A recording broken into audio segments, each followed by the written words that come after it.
Depuis bientôt 40 ans, on a brisé les ressorts de notre autonomie de pensée, de notre capacité à réfléchir sur ce que nous voulons pour nous-mêmes et pour notre pays en tant que collectivité. Nous ne sommes que des ombres, des apparences que d'autres manipulent, utilisent. Un de nos musiciens bien connus que j'ai eu le plaisir de rencontrer, avec qui on a discuté, Valsero, l'a dit en des termes très justes.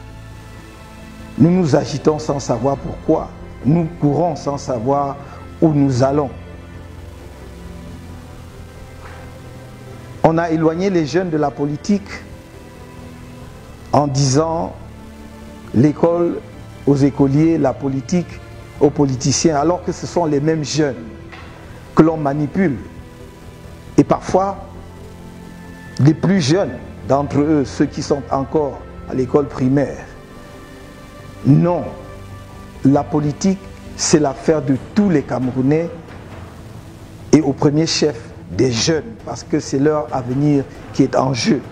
Le comble, c'est que on les a dégoûtés de la politique en leur faisant croire que les jeux étaient faits d'avance et que qu'ils votent ou qu'ils ne votent pas, cela ne changera rien au résultat déjà connu.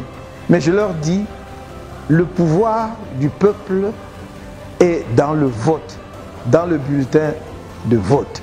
Et donc le pouvoir leur appartient. Le pouvoir du peuple n'est pas une abstraction. C'est la capacité de chaque citoyen à se mobiliser pour faire foule ensemble dans le choix des dirigeants d'un pays. Je pense que c'est une erreur grave de faire croire aux Camerounais que parmi plus de 25 millions de citoyens de ce pays que nous sommes, il y a une seule personne qui ait les aptitudes de gouverner le pays indéfiniment. Car si cela était vrai, cela voudrait dire que le pays s'arrêterait après lui.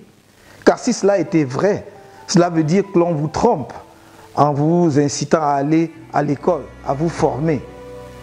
Car la seule perspective qu'offre la formation, qu'offre l'éducation, la grande perspective citoyenne, c'est de donner à chacun de nous la capacité de participer pleinement aux affaires du pays, à la fois dans le choix des dirigeants, mais aussi comme candidat pour proposer au pays ce que l'on veut faire ensemble pour son développement et sa modernisation.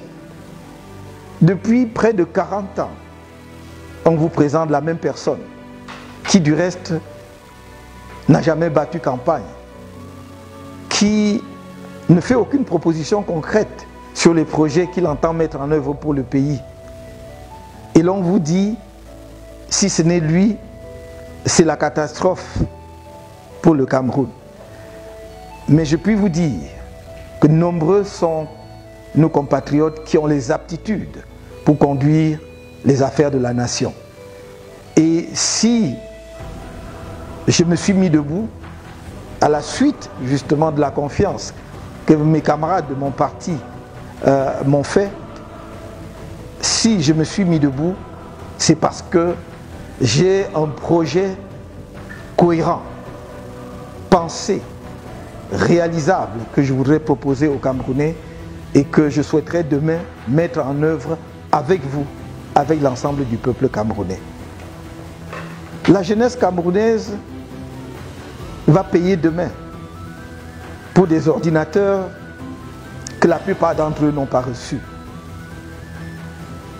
Cette jeunesse va payer une dette colossale, contractée souvent pour des projets mis en œuvre en dépit du bon sens. Surfacturée à l'extrême, toutes les études des institutions financières montrent que le coût des projets sont multipliés par 2 à 6 au Cameroun par rapport à la moyenne des prix pratiqués dans d'autres pays. Voilà l'avenir que l'on vous propose. Mais il me semble de mon devoir de vous interpeller pour dire, regardez chaque candidat. Ne vous laissez pas dicter votre choix. Ne vous laissez pas dicter votre opinion. Regardez chacun d'eux, son parcours, ce qu'il a pu faire dans sa propre vie, ce qu'il a pu faire au service de la nation, pour mieux apprécier ce qu'il est capable de faire demain si vous lui confiez la responsabilité première de la conduite des affaires de ce pays. C'est à cela que je vous appelle.